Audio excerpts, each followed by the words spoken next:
ಸೇವಿಸುವ ಹಿಂದಿನ ಕಠಿಣ ನಿಯಮಗಳ ಬಗ್ಗೆ ಹೇಳೋದಾದ್ರೆ, ಅದರ ಬಗ್ಗೆ ವೈಜ್ಞಾನಿಕ ಹಾಗೆ ಅದರ ಹಿಂದೆ ಇರುವ ಉದ್ದೇಶದ ಬಗ್ಗೆ ಹೇಳೋದಾದ್ರೆ, ಒಂದೇ ಸಲ ಆಹಾರ ಮಾಡೋದು ಯಾಕೆ ಮಾಡ್ಬೋದು? 2 ಸಲ ಮಾಡ್ಬೋದಿತ್ತಲ್ಲ, 3 ಸಲ ಮಾಡ್ಬೋದಿತ್ತಲ್ಲ.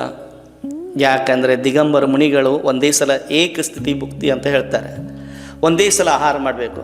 ಅವರು ಗುಣಗಳಲ್ಲಿ 28 ಮೂಲಗುಣ ಇರ್ತವೆ. ಆ ಗುಣಗಳಲ್ಲಿ ಒಂದೇ ಸಲ ಆಹಾರ ಮಾಡಬೇಕು ಅಂತ ಹೇಳ್ತಾರೆ.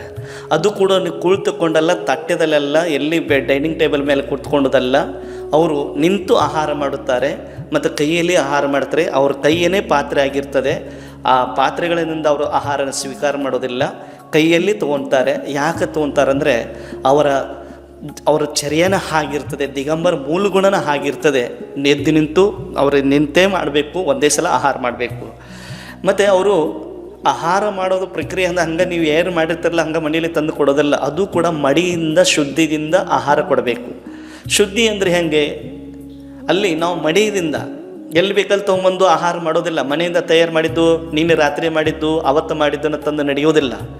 ಇಲ್ಲಿ ನಡೆಯುತ್ತಿರೋದು ಏನಪ್ಪ ಅಂದರೆ, ಅದೇ ದಿನ ಅವರು ಶುದ್ಧ ಮಡಿಯನ್ನು ಮಾಡಿ, ನೀರನ್ನು ಸೋಸಿ, ನೀರು ತಂದು ಸೋಸಿ ಬಿಸಿ ಮಾಡಿ, ಅದೇ ಬಿಸಿ ನೀರಿನಿಂದ ಅಡುಗೆ ತಯಾರು ಮಾಡಿ ಮತ್ತು ಆಹಾರ ಮಾಡಿ ತಯಾರು ಮಾಡಿದ ಮೇಲೆ ಅವರು ನವದಾಭಕ್ತಿಯಿಂದ ಆಹಾರ ಕೊಡಬೇಕು. ನವದಾಭಕ್ತಿ ಅಂದ್ರೇನು? ನವದಾಭಕ್ತಿಯಿಂದ ಆಹಾರ ಅಂದ್ರೇನು? ಭಕ್ತಿ ಅಂದ್ರೇನು? ಒಂದೇ ಭಕ್ತಿ ಏನಪ್ಪ ಅಂದರೆ, ದಿಗಂಬರ ಮುನಿಗಳು ತಮ್ಮ ಕಮಂಡಲ ನೀರು ತೊಗೊಂಡು ಬಂದು ಶುದ್ಧ ನೀರು ಮಡಿ ಹಾಕಿರ್ತಾರೆ. ಶುದ್ಧಿ ಮಾಡಿಕೊಂಡು ಅವರ ದೇವರ ದರ್ಶನ ಮಾಡಿ ಸಿದ್ಧ ಭಕ್ತಿ ಯೋಗ ಭಕ್ತಿನೆಲ್ಲ ಪಠನ ಮಾಡಿ ಅವರು ತನ್ನ ವಿಧಿ ಪ್ರಕಾರ ಹಂಗೆ ಬಂದಿರ್ತಾರೆ. ಇವರೆಲ್ಲ ಶ್ರಾವಕರ ಆಹಾರ ಮಾಡಿ ತಯಾರು ಮಾಡಿ ನಿಂತಿದಾಗ ತಮ್ಮ ಕೈಯಲ್ಲಿ ಮಂಗಲ ಕಲಶನ ಅಷ್ಟದ್ರವ್ಯನ ಹಿಡ್ಕೊಂಡು ಮುನಿಗಳು ಹಿಂಗೆ ಬರ್ತಿರ್ತಾರೆ. ಮುನಿಗಳು ಈ ಥರ ಈ ಮುದ್ರೆಯಲ್ಲಿ ಬರ್ತಾರೆ. ಇದು ಯಾಕೆ ಹೀಗಾಗಿ ನಿಮ್ಮ ಹಾಗೆ ಬರ್ಬೋದಿತ್ತಲ್ಲ, ಇದು ಯಾಕಂದರೆ ಸಿಂಹವರ್ತಿ ಅಂತ ಹೇಳ್ತಾರೆ. ದಿಗಂಬರ ಮುನಿಗಳು ಈ ಥರ ಇಡೋದಂದರೆ ಏನಪ್ಪ ಅಂದರೆ ಸಿಂಹವರ್ತಿ ಅಂತ ಹೇಳ್ತಾರೆ. ಯಾಕೆ ಇದು ಹಿಂಗೆ ಇಟ್ಕೋಬೇಕಾದ್ರೆ, ಇದು ಒಂದು ಆಹಾರ ಮುದ್ರೆ ಇರ್ತದೆ. ಒಂದು ಕಾಡಿನಲ್ಲಿ ಒಂದು ಸಿಂಹ ತನ್ನ ಬೇಟೆಯಾಡಬೇಕಾದ್ರೆ ತನ್ನ ಬಾಲ ಎಬ್ಸ್ಕೊಂಡು ಹೋಗ್ತದೆ. ಬಾಲ ಎಬ್ಸ್ಕೊಂಡು ಹೋಗಬೇಕಾದ್ರೆ, ಎತ್ತಿಗೆ ಮಾಡ್ಕೊಂಡು ಹೋಗಬೇಕಾದ್ರೆ, ಅದು ಮಾಡಬೇಕಾದ್ರೆ ಅದಕ್ಕೆ ಬೇಟೆಯಾಡಕ್ಕೆ ಹೋಗ್ತಾ ಇದೆ ಅಂತ ತಿಳ್ಕೊಬೇಕು. ಹಾಗೆಯೇ ಮುನಿಗಳು ಈ ಥರ ಬರ್ತಾ ಇದ್ದಾರೆ ಅಂದರೆ ಆಹಾರ ಮುದ್ರೆಯಲ್ಲಿ ಹೋಗ್ತಾ ಇದ್ದಾರೆ. ಈ ಥರ ಹೋಗೋದಿಲ್ಲ, ನಿಮ್ಮ ಹಾಗೆ ಬರೋಂಗೆ ಆಗೋದಿಲ್ಲ. ಈ ಮುದ್ರೆನ ಇಟ್ಕೊಂಡು ಬಂದಾಗ ಎಲ್ಲ ಶ್ರಾವಕರಿಗೆ ಗೊತ್ತಾಗ್ತದೆ ಇವರು ಆಹಾರಕ್ಕೆ ಹೋಗ್ತಾ ಇದ್ದಾರೆ ಅಂತ ಗೊತ್ತಾಗ್ತದೆ. ಈ ಆಹಾರ ಈ ಬಂದ ತಕ್ಷಣ ಅಲ್ಲಿ ಶ್ರಾವಕರು ಅಲ್ಲಿ ನಿಂತಿರ್ತಾರೆ. ಹೇ ಸ್ವಾಮಿ ನಮಸ್ತು ನಮಸ್ತು ಅತ್ರ ತಿಷ್ಟ ಅಂತಂದು ಹೇಳಿಕೊಂಡು ಮುನಿಗಳು ಬಂದ ತಕ್ಷಣ ಪಡಗಾನ ಮಾಡ್ತಾರೆ, ಬರಿ ಮಾಡಿಕೊಳ್ತಾರೆ. 3 ಸಲ ಸುತ್ತ ಹಾಕ್ತಾರೆ. 3 ಸಲ ಸುತ್ತ ಹಾಕಿದ ಮೇಲೆ ನೆಲ ನೋಡಿಕೊಂಡು ಯಾವ್ದು ಜೀವ ಸಾಯಬಾರ್ದು, ಯಾವುದು ಹಿಂಸೆ ಆಗಬಾರ್ದು, ಯಾವ ಗಲೀಜು ಮೇಲೆ ಕಾಲ ಮೇಲೆ ಇಡಬಾರ್ದು. ಆ ಭಾವನೆ ಇಟ್ಕೊಂಡು ಮನೋಭಾವದಿಂದ, ಹೃದಯ ಭಕ್ತಿ ಭಾವದಿಂದ ಅಲ್ಲಿ ಅವರು ಸುತ್ತ ಹಾಕಿ 3 ಸಲ ಪ್ರದಕ್ಷಿಣೆ ಹಾಕಿ ಆಮೇಲೆ ಶುದ್ಧಿಪೂರ್ವಕವಾಗಿ ಮನಶುದ್ಧಿ, ವಚನ ಶುದ್ಧಿ, ಕಾಯಿ ಶುದ್ಧಿ, ಆಹಾರ ಜಲ ಶುದ್ಧಿ ಇದೆ, ನಾವು ನವದಾಭಕ್ತಿಯಿಂದ ಆಹಾರ ಕೊಡ್ತೀವಿ, ನೀವು ನಮ್ಮ ಮನೆಗೆ ಬನ್ನಿ ಮುನಿ ಮಹಾರಾಜರಂತ ಹೇಳಿಕೊಂಡು ಅದು ಒಳಗಡೆ ಕಾಲು ತೊಳ್ಕೊಂಡು ಅವರು ಶ್ರಾವಕರ ಮುಂದೆ, ಅವರ ಮುನಿಗಳ ಹಿಂದೆ ಅಂತ ಹೇಳ್ಕೊಂಡು ಬನ್ನಿ ಭೂಮಿ ಶುದ್ಧಿ ಕುರುಕುರುಸುವ ಅಂತ ಹೇಳ್ಕೊಂಡು ಕರ್ಕೊಂಡು ಹೋಗೋದೇ ಒಂದನೇ ಭಕ್ತಿ. 2ನೇ ಭಕ್ತಿ ಏನಂದರೆ ಉಚ್ಚಾಸನ ಗ್ರಹಣ ಮಾಡಿ ಮಹಾರಾಜರೇ ಪೀಠಂ ಶುದ್ಧಿಂ ಕುರುಕುರು ಉಚ್ಚಾಸನ ಗ್ರಹಣ ಮಾಡಬೇಕು ಅಂತ ಹೇಳಬೇಕು. ಆಮೇಲೆ ನಿಂತದ ಮೇಲೆ ಈ ಕುಳಿತುಕೊಳ್ತಾರೆ. ಅವರು ತಮ್ಮ ಕೈಲಿರೋದ ಪಿಂಚಿದನ್ನು ಅದನ್ನು ಮಾರ್ಜನ ಮಾಡಿ ಆಮೇಲೆ ಮಣೆ ಇಡಿಸ್ತಾರೆ, ಅದ್ರ ಮೇಲೆ ಕೂಳ್ತಾರೆ. ಇದು 2ನೇ ಭಕ್ತಿ. 3ನೇ ಭಕ್ತಿದ ಪಾದ ಪ್ರಕ್ಷಾಲನ. ಪಾದ ಪ್ರಕ್ಷಾಲನ ಆದಮೇಲೆ ಆ ಪಾದ ಪ್ರಕ್ಷಾಲನ ಎಲ್ಲರೂ ಗಂಧೋದ ತಗೋಬೇಕು. 3ನೇ ಭಕ್ತಿ. 4ನೇ ಭಕ್ತಿ ಅಷ್ಟದ್ರವ್ಯಗಳಿಂದ ಪೂಜನೆ ಮಾಡೋದು. ಒಂದು ತೀರ್ಥಂಕರ ಅರ್ಘ್ಯ, ಆಮೇಲೆ ಮುನಿಗಳಿಗೆ ಅಷ್ಟದ್ರವ್ಯದಿಂದ ಸ್ಥಾಪನೆ ಮಾಡಬೇಕು. ಆಮೇಲೆ 5ನೇ ಭಕ್ತಿ ನಮೋಸ್ತು ಮಾಡಬೇಕು. ನಮೋಸ್ತು ಮಾಡಿದ್ಮೇಲೆ ಅವರು ಅಡ್ಡು ಬಿದ್ದ ಮೇಲೆ ಎಲ್ಲ ಚೆನ್ನಾಗಿ ಅದನ್ನು ಶ್ರಾವಕಿಯರು ಮಡಿದಿಂದ ಮಾಡಬೇಕು.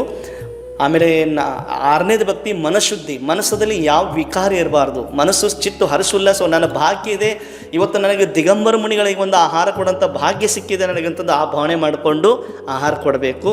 ಇದು ಮನಶುದ್ಧಿ ಇದೆ. ವಚನ ಶುದ್ಧಿಯಲ್ಲಿ ಹಿತ ಮಿತ ಪ್ರಿಯ ವಚನ ಮಾತಾಡಬೇಕು. ಯಾರಿಗೆ ಕಷಾಯಪೂರ್ವಕವಾಗಿ ಮಾತಾಡೋದಿಲ್ಲ, ಗಲಾಟೆ ಮಾಡೋದಿಲ್ಲ, ಯಾರಿಗೆ ಬೈಯೋದಿಲ್ಲ. ಅಲ್ಲಿ ಒಂದು ಪ್ರೀತಿಪೂರ್ವಕವಾಗಿ ಮನಪೂರ್ವಕವಾಗಿ ಮಾತಾಡೋದು. ಎಲ್ಲ ಜೀವನ ನನ್ನಂತೆ ಆಗಿದೆ ಅಂತ ಕರುಣ ಪ್ರೀತಿ ಪ್ರೇಮದಿಂದ ಮಾತಾಡಬೇಕು. ಇದೊಂದು ಯಾವುದು ಸುಳ್ಳು ಹೇಳುವುದಿಲ್ಲ, ನಿಜವನ್ನು ಹೇಳ್ತೇನೆ. ಅಲ್ಲಿ ಏನು ಹೇಳಬೇಕು? ವಚನ ಶುದ್ಧಿ ಅಂತ ಹೇಳ್ತಾರೆ. ಆಮೇಲೆ ಕಾಯ ಶುದ್ಧಿ ಅಂದರೆ ಅಲ್ಲಿ ಆ ಕಾಯಲ್ಲಿ ಸುಂದರವಾಗಿರಬೇಕು. ಅಂದರೆ ಯಾವುದು ಆಹಾರ ಕೊಡೋ ಪದ್ಧತಿಯಲ್ಲಿ ಶ್ರಾವಕರು ಲಿಪ್ಸ್ಟಿಕ್ ಇಲ್ಲ, ನೀಲ್ ಪಾಲಿಸ್ ಇಲ್ಲ, ಆಮೇಲೆ ನಾನಾ ಪ್ರಕಾರ ಮೇಕಪ್ ಇಲ್ಲ. ಆ ಥರ ಇದೊಂದು ಶುದ್ಧವಾದ ಮಡಿಯನ್ನು ಧರಿಸಿಕೊಂಡು ಅಲ್ಲಿ ಸಾತ್ವಿಕ ಆಹಾರನ ಕೊಡೋದು ಇರ್ತದೆ. ಇದು ಕಾಯ ಶುದ್ಧಿ ಇರ್ತದೆ. ಆಮೇಲೆ ನವಧಾಭಕ್ತಿ ಆಹಾರ ಜಲ ಶುದ್ಧಿ ಇದೆ ಅಂತ ಹೇಳಿ ಅವ್ರಿಗೆ ಆಹಾರ ಕೊಡ್ತಾರೆ. ಆಹಾರ ಕೊಡೋದ್ರಿಂದ ಮುನಿಗಳಿಗೆ ಯಾವ ಜೀವ ಆತ್ಮ ಆಹಾರ ಕೊಡ್ತೈತೆ ದಿಗಂಬರ ಮುನಿಗಳಿಗೆ ಅವರು ಭವ್ಯ ಜೀವಿಗಳು. ಯಾಕಂದರೆ ಈ ಶಾಸ್ತ್ರದಲ್ಲಿ ಹೇಳ್ತಾರೆ, ಯಾರು ನರಕಾಯು ಬಂದು ಮಾಡಿಕೊಂಡಿರ್ತಾರೋ ಅಂದರೆ ನರಕ ಹೋಗುವಂಥ ಕಾರ್ಯನ ಮಾಡ್ಕೊಂಡಿರ್ತಾರೋ ಅವ್ರಿಗೆ ಆಹಾರ ಕೊಡೋಕ್ಕೆ ಭಾಗ್ಯ ಬರೋದಿಲ್ಲ. ಯಾರು ನರಕ ಆಯು ಬಂದು ಮಾಡ್ಕೊಡೋ ಯಾವತ್ತೂ ದಿಗಂಬರ ಮುನಿಗಳಿಗೆ ಆಹಾರ ಕೊಡೋಕ್ಕೆ ಮನಸ್ಸೇ ಬರೋದಿಲ್ಲ. ಅಲ್ಲಿ ಅಂಥ ದಿಗಂಬರ ಮುನಿಗಳು ಬರಲಿ ಅವ್ರಿಗೆ ಆಹಾರ ಕೊಡೋಕ್ಕೆ ಮನಸ್ಸೇ ಬರೋಂಗಿಲ್ಲ. ಅಂದರೆ ಅವ್ರು ನರಕದ ಟಿಕೆಟ್ ಮಾಡ್ಕೊಂಡಿರ್ತಾರೆ ಅಂತ ತಿಳ್ಕೊಬೇಕು. ಯಾರು ಇಲ್ಲಿ ಬಂದು ಇಲ್ಲಿ ಕುಳಿತುಕೊಂಡು ಮುನಿಗಳು ಪ್ರವಚನ, ಸ್ವಾಧ್ಯಾಯ, ಆಮೇಲೆ ಆಹಾರ ದಾನ ಅದು ಮಾಡ್ತಾರೋ ಅವ್ರು ನಿಜವಾಗಿ ಅವರು ದೇವಾಯು ಬಂದು ಮಾಡ್ಕೊತಾರೆ, ಆಗಾಮಿ ಭಾವದಲ್ಲಿ ಮೋಕ್ಷಕ್ಕೆ ಕಾರಣಕ್ಕಾಗ್ತಾರೆ. 24 ಗಂಟೆಯಲ್ಲಿ ಅವರು ಔಷಧ ಆಗಿರ್ಬೋದು, ಯಾವುದೇ ಒಂದು ಇದು ಆಗಿರ್ಬೋದು, ಊಟ ತಿಂಡಿ ನೀರು ಎಲ್ಲ ಒಂದೇ ಸಮಯದಲ್ಲಿ ತೊಗೊತಾರೆ. ಅವರ ಆರೋಗ್ಯಕ್ಕೋಸ್ಕರ 2 ಸಲ 1 ಸಲ ಏನು ತಿನ್ನೋದವನು ಅವನಿಗೆ ಯೋಗಿ, 2 ಸಲ ಒಂದೇ ಸಲ ತಿನ್ನೋವನು ಅವನು ತ್ಯಾಗಿ, 3 ಸಲ 2 ಸಲ ತಿನ್ನೋವನು ಭೋಗಿ, ಆಮೇಲೆ 3 ಸಲ ತಿನ್ನೋವನು ರೋಗಿ, ಆಮೇಲೆ 4 ಸಲ ತೊಗೊಂಡು ಹೋಗೋನು ಹೋಗಿ ಅಂತ ಹೇಳೋದಿರ್ತೈತದೆ. ಅದಕ್ಕೆ ನಾನು ಹೇಳೋದು ಒಂದೇ ಸಲ ಆಹಾರವನ್ನು ಗ್ರಹಣ ಮಾಡ್ಕೋಬೇಕು, ನಾವು ಶುದ್ಧಪೂರ್ವಕವಾಗಿ ಆಹಾರ ಕೊಡಬೇಕು. ಇದು ಮುನಿಗಳ ಎಷ್ಟು ಬೇಕು ಪೂರ್ಣ ತಿನ್ನೋದಿಲ್ಲ.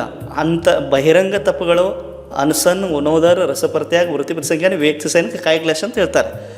ಈ ಅನಸನದಲ್ಲಿ ಉಣೋದರ ಅಂತಂದರೆ ಹಸುಗಿಂತ ಕಡಿಮೆ ಊಟ ಮಾಡೋದು, ಆಹಾರ ಮಾಡೋದಕ್ಕೆ ಆಹಾರಚರ್ಯ ಅಂತ ಹೇಳ್ತಾರೆ.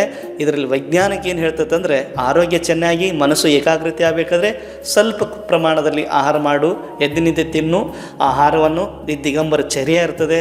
ಇದನ್ನು ತುಂಬ ಕೇಳಬೇಕಾದ್ರೆ ಸ್ವಾಧ್ಯಾಯದಲ್ಲಿ ಬನ್ನಿ, ಚಾತುರ್ಮಾಸ ಎಲ್ಲಿರ್ತದೆ ಪೂರ್ಣ ತಿಳ್ಕೊಳ್ಳಿ. ನನ್ನ ಆಶೀರ್ವಾದ ಇದೆ.